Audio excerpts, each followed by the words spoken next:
O querido Sam Altman foi na maior empresa, que se chama Micro, mas é a maior empresa de memória RAM, e falou, eu quero 40% de todas as memórias RAM que você fizer. E assinou um contrato que era non-bindable, que significa que ele não tinha obrigação nenhuma de cumprir o contrato. Que legal, é um ótimo contrato. Então. É. E aí passou do contrato. Exato. Aí eles reservaram 40% das memórias RAM para ele, o preço explodiu, o contrato passou, ele não comprou porque a OpenAI decidiu não comprar. A OpenAI está tentando captar dinheiro, etc. E acabou que essa demanda diminuiu e agora o preço está caindo. Essa especulação de mercado sozinha explica muito mais o movimento de preço de GPU do que qualquer outra coisa. Porque o pessoal vendo que a OpenAI reservou tudo isso, começou a fazer pedidos. Porque é aquela estratégia do pessoal um seguindo o outro. Você pode falar que é cego sendo cego, ou você pode falar que foi malícia do Sam Altman, mas todo mundo começou, todas as empresas grandes de AI começaram a comprar um monte de memória RAM, porque se a OpenAI comprou, puta, ferrou, todo mundo vai ter que comprar. E aí começou todo mundo a comprar, o preço jogou lá em cima, aí o pessoal não tinha que aplicar e puf! Mas isso é meio que uma reação do próprio mercado para a própria NVIDIA, né? Porque criou-se uma NVIDIA dependência com o mercado de AI muito grande. E aí se explica, por exemplo, iniciativas como o Sam Altman ter feito esse contrato e que aí se especulou de que ele estaria criando o próprio hardware para a OpenAI. O Google que colocou, de fato, a TPU para rodar. A TPU é bem antiga. A TPU é bem antiga. Acho que a Meta também estava querendo lançar. E a Meta também estava falando de hardware, né? E aí teve um cara que foi um dos criadores da TPU, que ele criou uma startup própria. E essa startup dele ela foi vendida para a NVIDIA. E a NVIDIA, exato, pegou o mercado de volta. Assim, então, assim, mas tudo isso foi numa questão dos últimos 6 meses. Então, assim, é muito louco como isso está indo muito rápido, velho. Então, mas quando está indo muito rápido assim, não quer dizer que o mercado tá mudando desse jeito. Não quer dizer que porque saiu o TurboQuant que caiu o preço da memória RAM. Não.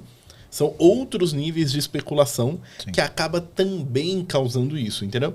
Então, tem um contexto maior, claro. Né? Entendeu? Porque é difícil você julgar por essa variável só e falar, não, então realmente está acontecendo isso. Mas é que a gente está num mercado tão acelerado, cara. Exato. Que a causa e consequência, ela fica muito difícil de julgar. Exato, parece que é isso. É por isso que eu falo que não pode julgar um mercado na velocidade do outro.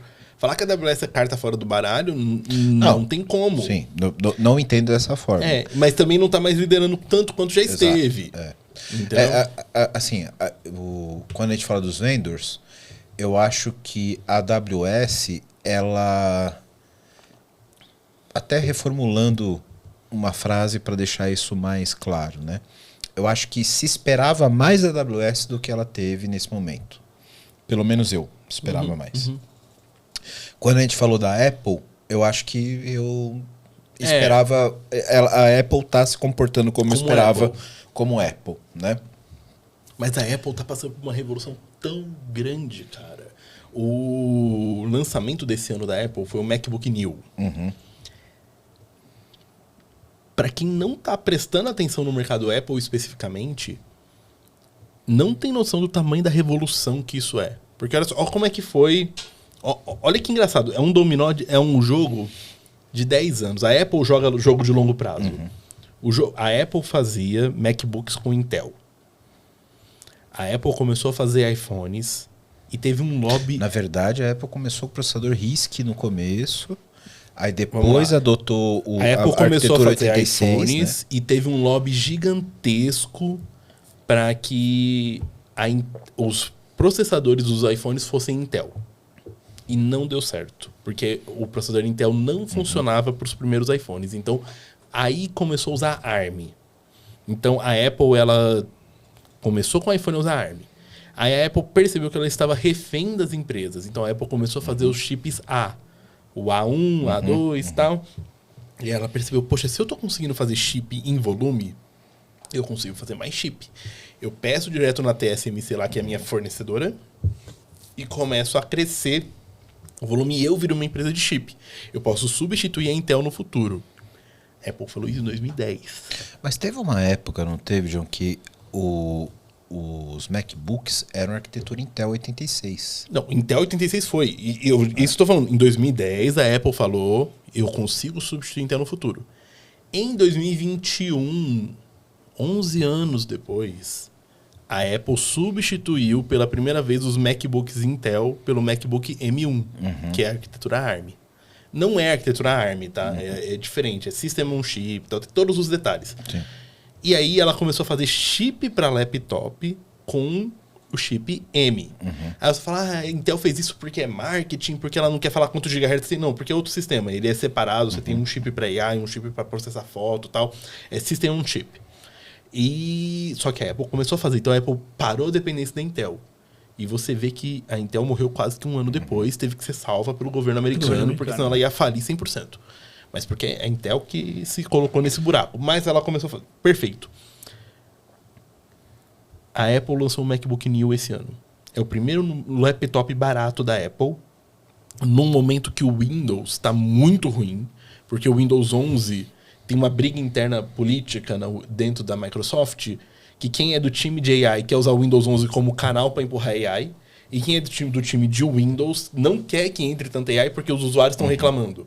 E aí tá essa briga lá dentro, enquanto a Microsoft tá brigando consigo mesmo, dando tapa na própria cara, a Apple falou, olha só, esse aqui é um laptop tão bom quanto um laptop Windows que você compraria, só e com um preço $500, porque ele usa chip de iPhone. Ele usa um chip A, não é da linha M, é da linha A. O desempenho é comparável com uma máquina Intel rodando Windows, por exemplo?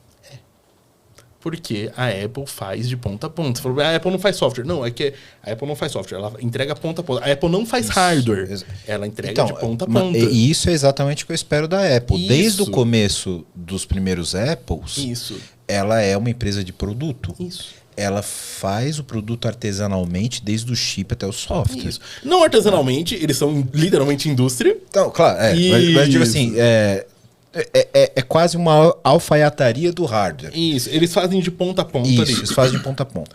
E aí, cara, olha que loucura. MacBook Neo, que saiu agora, mês passado, ele é comparável com o Windows, só que ele vai ter uma performance melhor que um Windows de mesmo preço, porque se você for comprar o Windows, você tem que comprar o laptop de uma marca, Acer, por exemplo, que vai ter a bateria de outra marca, o HD de outra marca, o sistema Windows, que vai estar cheio de AI, que agora um monte de laptop não pode atualizar.